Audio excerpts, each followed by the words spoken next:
Hey, what's going on, guys? Car Guys here. Today I'm going to talk about the all-new, well, sort of new, Subaru STI and my thoughts on the Subarus and Subaru STIs as a brand. And I like Subarus, but the only thing with Subaru is you have to get a manual in any Subaru you buy, which is a good thing with the STI, WRX, that kind of stuff. They all come in manual. But the one problem all Subarus have is they tend to blow head gaskets a lot. They tend to leak. They tend to not last as long. It's very weird, their head gaskets, but they run a Boxster type engine instead of your pistons being in a V or straight up and down. They're to the side, kind of like this. It's very weird. They're weird cars.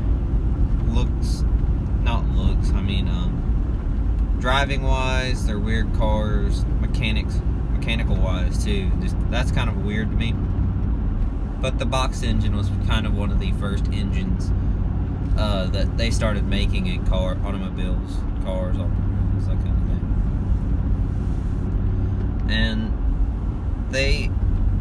Subaru as a brand, they just kind of stretch their cars out too long to refresh. I mean, you can see that with the Outback.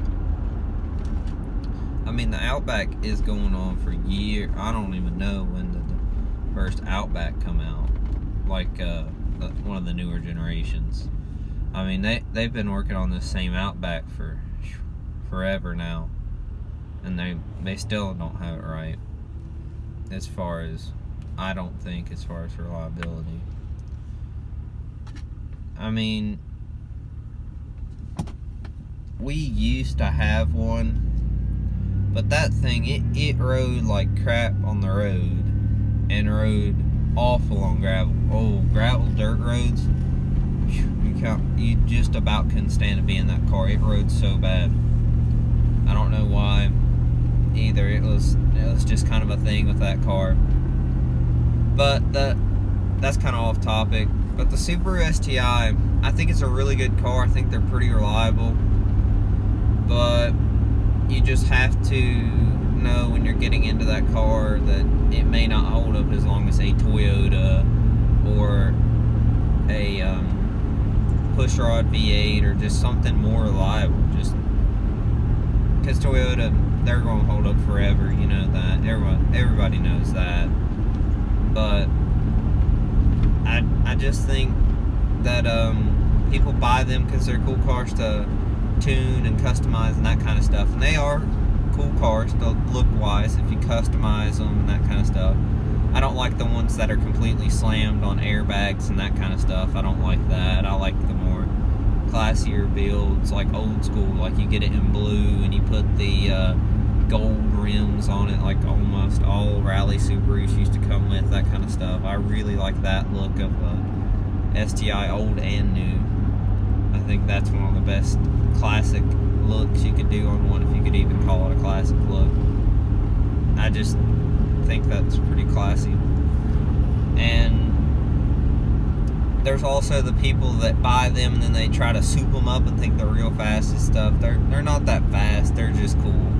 I mean, you're never going to take an STI and just absolutely make a drag tune of it and just make it super quick and super cool and just go up to stoplights and you get next to a Lamborghini Huracan or a Lamborghini Aventador and just think you're going to smoke it. No, you're never going to see that out of that car.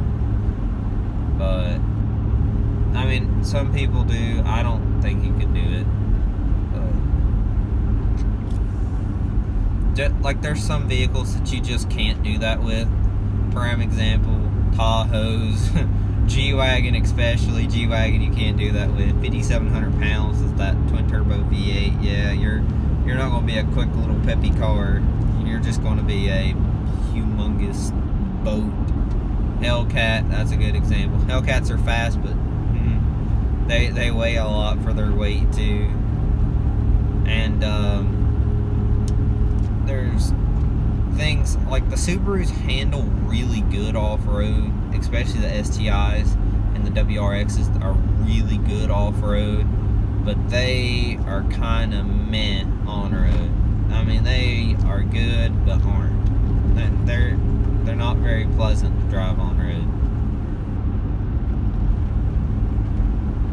But that's just kind of what I think about the Subarus of the world. I think they are good cars, but cost too much. And then you get the drawback of, yeah, a lot of people like to rice them up, and a lot of people that buy STIs and WRXs just rice them and beat on them and really hard on them because it's a Subaru. It's a Subaru. It'll hold up. It's a Subaru. It'll last. But really, nah. But that's kind of what I think about them. And until next video, peace out.